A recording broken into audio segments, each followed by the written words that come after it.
struggle being waged in the Sahel is not a plea for charity in the form of sovereignty.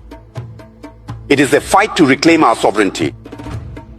And from this perspective, my remarks revolve around two cliches that need to be clarified. Because we observe that through speeches and even the human rights issues that are raised, there are strategic plans to assassinate our leaders that are underway. And when I speak of a strategic plan to assassinate leaders, I need to be precise in my words so that everyone can understand. From the moment we talk about democracy, it is said that the AES countries must return to democracy. They must return to holding elections. What kind of democracy are we talking about?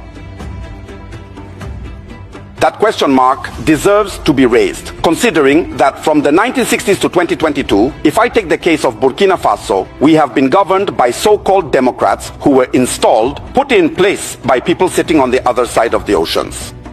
What has been the impact on the ground? Let me give a few examples. From 2022, that is from 1960 to 2022, that makes 62 years. Compared to the period from 2022 to 2026, that's 4 years. In 4 years, here is what has been accomplished. When the call was made to the Burkinabe people to face the current situation, starting in 2022, at the moment when I am speaking to you, the state has allocated 104 billion CFA francs to agricultural mechanization and inputs. And what results have we achieved? That means 104 billion, which is more.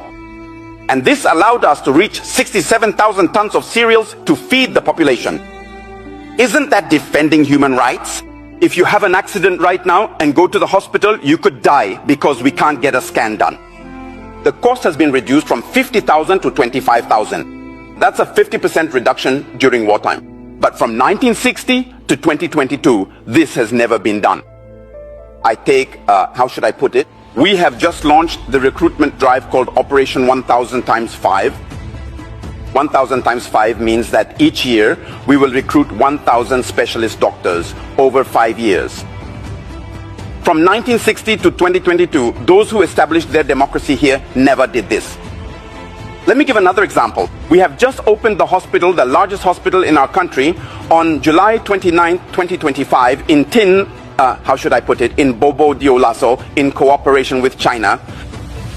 And I tell you, Your Excellency, that in our country, since 1960, it was on July 29th, 2025 in Tingango, that the first operation enabling a kidney transplant was performed in our country.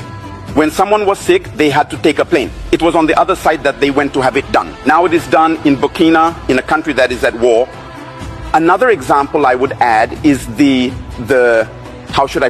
construction of 920 CSPS from 2022 to 2026 in a country that is at war.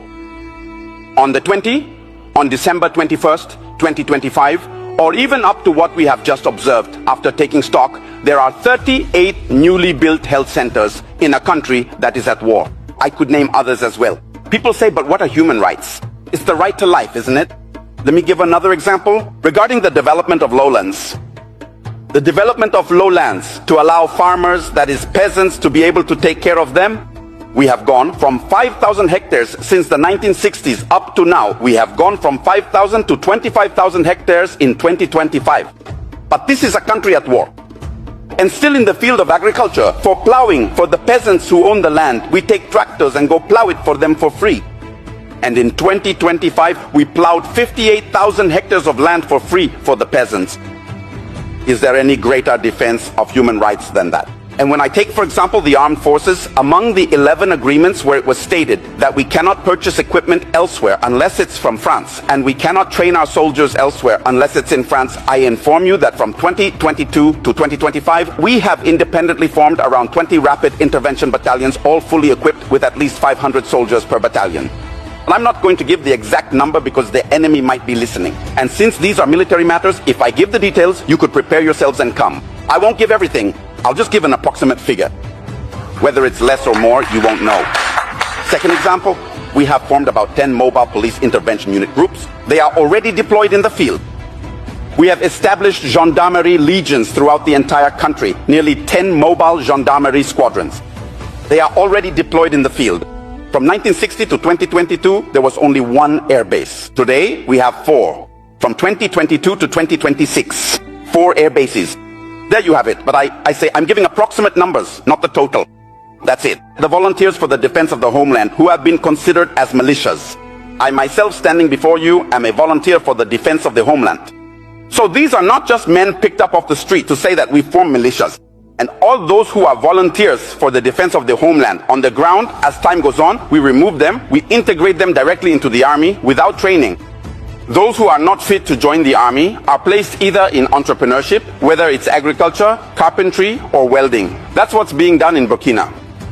So it's essential that we ask everyone to take off their blinders in order to better see reality. What we're saying is, yes, people say Burkina doesn't want democracy. We never said we don't want democracy. Democracy is a forced garment that people want to make us wear. We will not accept it. If our grandparents were forced to wear it, we are saying no. And we have the necessary ability to say no. And even tomorrow we will say no. Liberal democracy, whose principles are based on homosexuality, whose principles are based on marriage between 2 children, or with their mother or father, this is over. In Africa and in Burkina, there will be none of that. In our space, in the US, there will be none of that. So, from this point of view, democracy has its principles. We think we can violate the constitution, get ourselves elected 3 or 4 times, settle in, and nothing happens. We kill 3,000 people, we install whoever we want, and nothing happens. And someone comes to power by force, supported by the people, without even a drop of blood being shed, and you think that this person should go? I'm telling you that there is a murder that is being covered up. I'll give you the references. You can even go and check on the ground how a major power will say it, right? Or in a report, they say yes, that satellites saw the FDS carrying out mass killings. Satellites that can see the FDS committing mass murders. Yet those same satellites are unable to spot terrorists organizing to attack your beautiful satellites. So are they binary or what? So they observe selectively. So your satellites, when it's your own people, they don't see anything. So there really is a problem. So I'll take the case of Gaddafi. It was exactly the same narrative that was used against Gaddafi. And there you have it. Those are the examples. Again, they said yes, quickly, human rights, who made a report and submitted it. First of all, the people at human rights need to understand that the Universal Declaration of Human Rights from 1589 was created 553 years after the Charter of Kurukan in 1236. You can't come and teach Africans what human rights are. The Universal Declaration of Human Rights of 1948, for its part, was established 712 years after the Charter of Kurukan. That means that in Africa we know what human rights are about. So you take it, you say yes, human rights made a report, go file it among the reports that contributed to the adoption of the 1970 and 1973 resolutions, either 1970 or 1973, which led to the assassination of Gaddafi. They even said it was to create an aerial exclusion zone. It is a zone that was created. They intervened all the way to the ground. They went and massacred Gaddafi, and then they came back. And afterwards, we come back and say, no, the reports that were used there, the evidence wasn't consistent. There you go. These are people who called. That's it. It's online. You can look it up.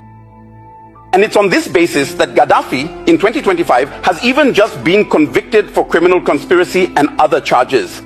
That means that the leaders of Human Rights Watch should also be held accountable as criminals. Criminal conspiracy, that's what it means. So, finishing up these examples. I say that Burkina Faso, within the ARS, we are committed not against a people, not against a person, not against a group. But if a group stands in the way of our interests, we will defend ourselves. That needs to be clear. We are committed to reclaiming our sovereignty. Political sovereignty, for example, we will no longer have leaders imposed on us. That's one point. Economic sovereignty, for example, our resources will serve our people. Our young people who die on the shores of the oceans, who come back here, that's over. Security sovereignty, for example, saying that we have to buy everything, military equipment and so on, from France, that's over. We will buy our equipment wherever we want. And even where we are heading now, it's about figuring out how to properly train our young people so that we can manufacture them in Burkina or in Niger or in Mali. It's because you know the brands and you can map them out. We will also create tunnels and then manufacture ourselves. Are we subhumans? No, we have brains too. That's it. But now cultural sovereignty. It's about preventing the continued erosion of our identity. We are engaged in the struggle to reclaim our identity. And when I said it's a conquest, it's not just any conquest in this world. We are ready. We who are here. If it means